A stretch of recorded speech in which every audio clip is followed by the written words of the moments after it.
Good morning, ladies and gents, and welcome to lesson 13. I hope you've been enjoying the novel so far. Again, there are only 6 chapters. You should be 2 chapters in, and you will be reading the next 2 today. So you will be 2/3 of the way through the book in 2 days, which is pretty impressive.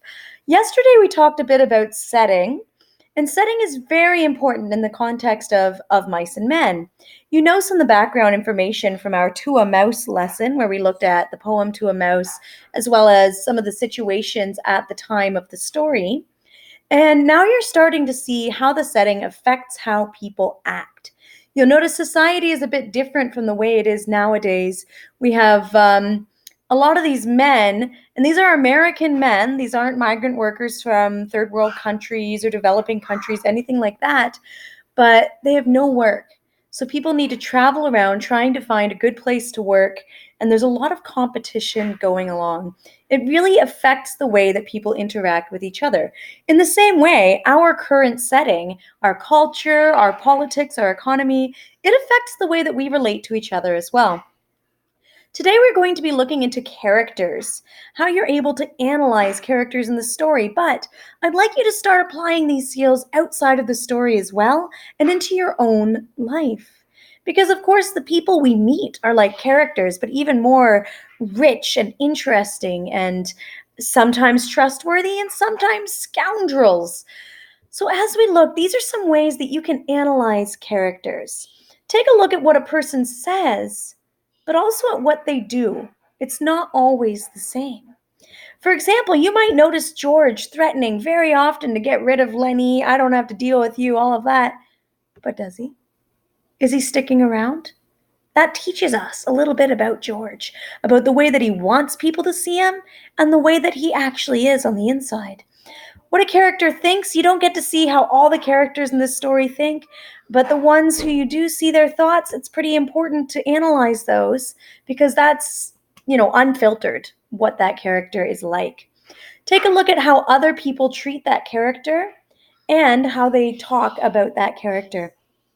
The way they talk about each other changes depending on whether or not that person's there. For example, Curly, when he walks into the room, are people standing up to him? Not very much because he's always out for a fight.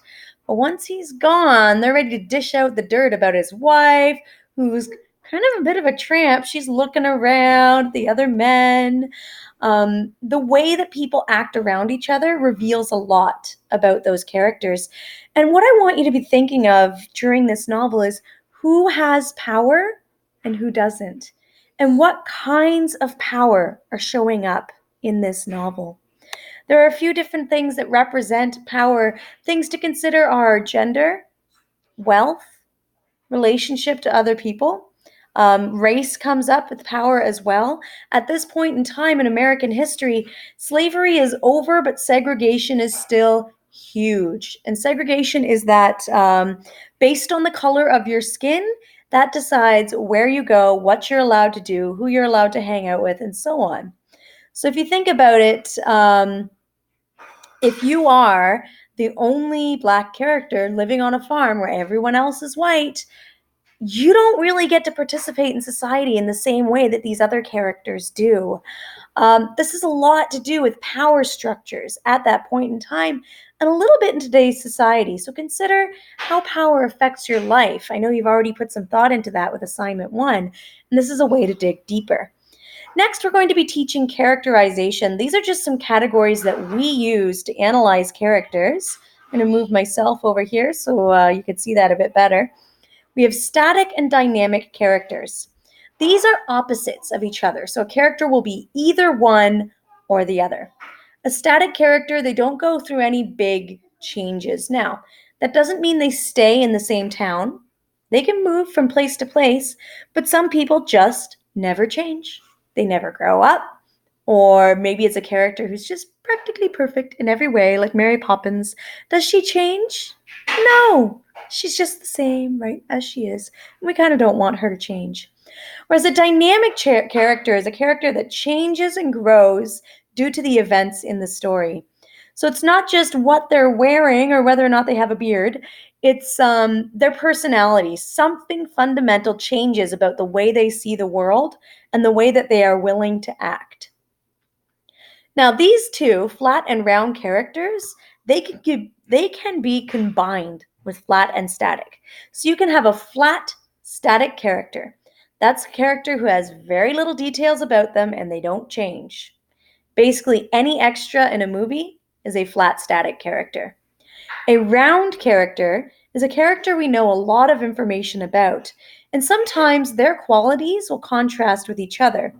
For example, what if I'm a really hard worker at work, but when I get home, I'm super lazy? I won't do a thing. Those seem like opposites, don't they? That makes for a round character. It's more like real life. These characters are realistic. When our author is choosing whether to make a character flat or round, they're making an important distinguishment here of which characters are important to look at in depth and which ones aren't. And that, again, might connect back to power. So again, a round character can be static or dynamic, and a flat character can be static or dynamic. But flat and round are opposites, static and dynamic are opposites. Today's test is going to review the plot of Of Mice of Men, chapters 3 and 4, vocabulary from the book so far. We have some exercises for you to practice, and round, flat, static, and dynamic characters. So please make sure that you've reviewed all of these activities in the lesson before you move forward. I like this one. My son just gave me a Play-Doh happy face. It's beautiful. I hope your day is as happy as this Play-Doh.